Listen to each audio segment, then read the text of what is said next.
When is the best time to visit Hawaii? To some degree it depends on your preferences, but factors to consider include the weather, cost, ocean conditions, availability of seasonal activities, crowds, and which island you are visiting. In this video we examine each consideration and then conclude with our rankings of the best months to visit.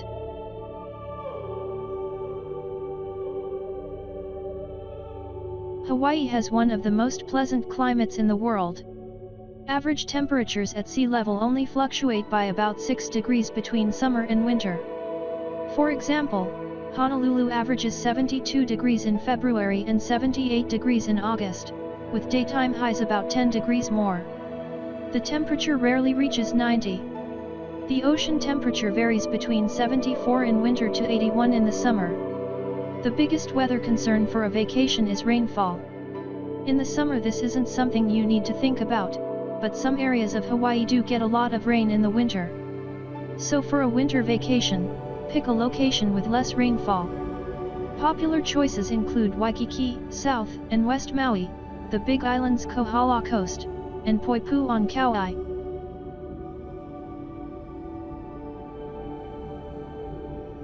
Hawaii has a few activities which are seasonal, whale watching being the most popular.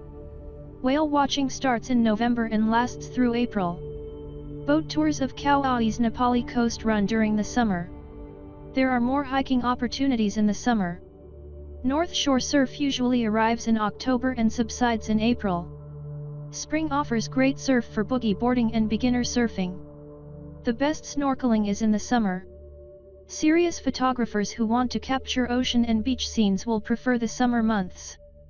In Hawaii the sun is directly overhead twice a year, in May and July. The increased luminosity during the summer, calmer ocean conditions with less runoff from streams and rivers, and additional vegetation all make for stunning photos. Some beaches also experience seasonal sand erosion and are at their best during the summer.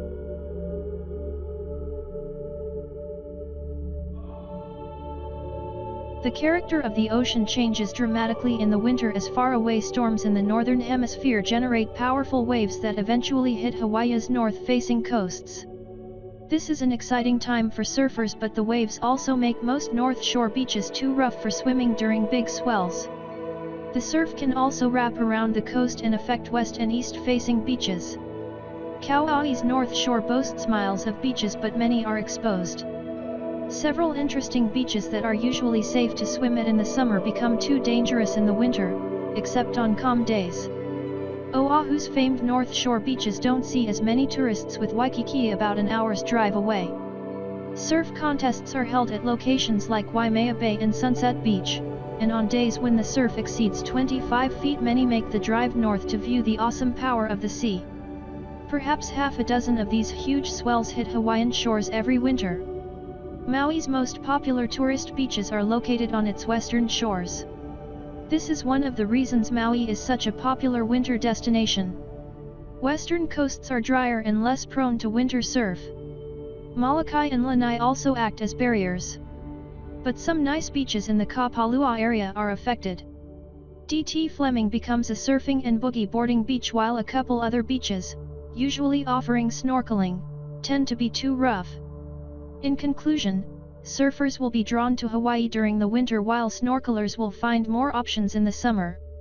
April and May can be excellent months for surfing as more stable weather settles in, water temperatures increase, and wave sizes become more suitable for recreational surfers. A few excellent beaches, especially on Kauai, will be off limits for swimming during high surf winter days.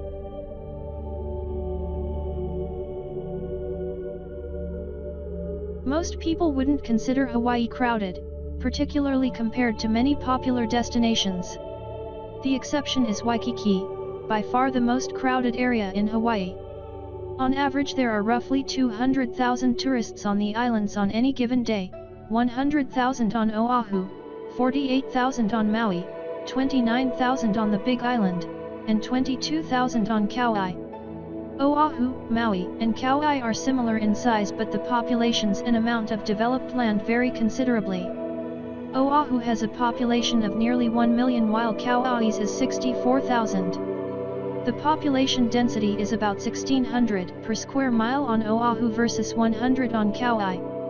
There are areas of Kauai, like Wailua and Kapa, which suffer from congestion, but Kauai is a clear choice for those wanting more solitude. From December 22 to January 1, almost all hotels are at 100% occupancy and the congestion will be noticeable at all the popular resort areas.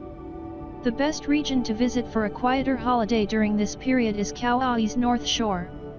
The following chart shows the average number of tourists in Hawaii on any given day. The numbers are based on visitor data from 1990-2012, so they are lower than today's averages, but they still give you an idea of how each month compares to the next. For example, July is 29% busier than September. December's numbers are skewed because most arrive around the 19-24th. The beginning of December is much less crowded.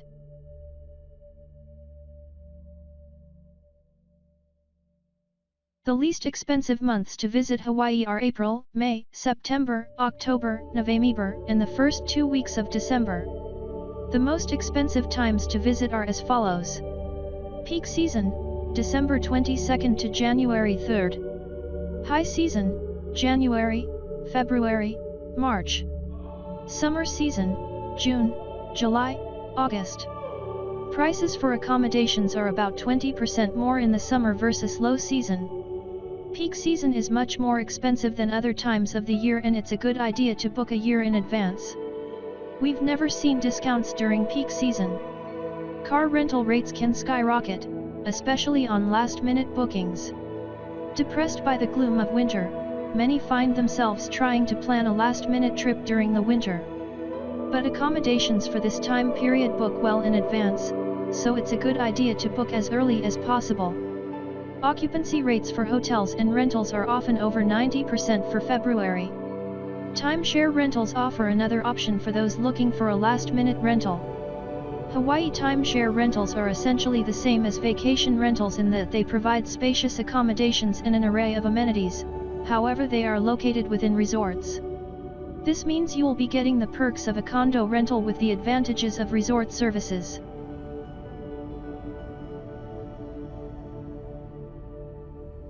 September. September gets our vote for the best month to visit Hawaii. With the resumption of school, the summer crowds have departed, and accommodations return to low-season rates. The weather remains fantastic for September, and ocean temperatures are peaking at around 81 degrees. There is some surf on southern shores while the north remains flat, unless an early swell rolls in at the end of the month. Conditions are perfect for snorkeling. May and September have a lot in common. In Hawaii, May signals the beginning of summer and ocean temperatures are on the rise. Crowds and prices are equivalent to September. One difference is that the ocean is more active in May, particularly on northern shores. In this regard, if you want to learn how to surf or enjoy boogie boarding, May would be preferred over September. Still, there are plenty of calm days that are good for snorkeling. June is an excellent month to visit Hawaii. Technically speaking, June experiences the best weather of the year with the lowest amounts of rainfall. Temperatures are more comfortable than July and August. Depending on school schedules, the summer crowds don't arrive until the second or third week of the month. July and August. The summer is also a wonderful time to visit Hawaii, especially if you love the ocean. Surfs up on the South Shore and many uncrowded beaches that were too rough during the winter are open for swimming and snorkeling. This is a busier time of year, but outside of Waikiki you likely won't mind. April. Despite how warm Hawaii is all year, as April rolls around one can feel that winter has ended. There's a noted difference in air temperatures in the evening compared to March. The sun is brighter, the zenith is in both May and July, flowers are blossoming, and the humpback whales are slowly starting to depart. The ocean is still on the cool side, but there's a lot of fun to be had snorkeling, surfing, boogie boarding and swimming. October. October is a transition month. The first winter swells will likely roll in by the middle of the month, perhaps accompanied by some rain. Still, October is an excellent month to visit Hawaii. The ocean is warm, there's plenty of sunshine to go around, crowds are minimal and low season prices are in effect. December. By December the humpback whales have arrived in Hawaii. If you want a winter vacation in Hawaii, the beginning of December is the best time to visit. Prices are low and the crowds don't arrive until the holidays. January. January and February are very similar in Hawaii. On the one hand, the ocean is a couple degrees warmer in January and it's slightly less busy, except New Year's week. And we've observed better prices on airfare in January versus February. But January usually has more rainfall. February. A nice aspect of Hawaii's winter climate is a decrease in trade winds, and on some days they reverse or completely stop, a rarity during the summer. This can make for great beach conditions. For experienced surfers, February would likely be the preferred month. November. November and March are the two wettest months in Hawaii. That's not to say you won't get good weather. The key to vacationing during these 2 months is to stay for at least 2 weeks, thereby increasing your odds of getting average weather, which should include plenty of sunny days. If you visit for 1 week, you could get a week of mostly sun, or if you're unlucky, a week of mostly rain. Alternatively, stay in an area that has a dry climate. March. Although March is slightly warmer than February, in the last decade several big storms have rolled around in March. It's still a very popular time to visit and certainly worthwhile if March is your only option. Bear in mind that tropical weather is unpredictable and varied. So it's hard to claim that March's weather is really much worse than the rest of winter. Big changes are possible from year to year. Also, looking at our weather guide, you'll notice areas that receive very little rainfall even in November and March.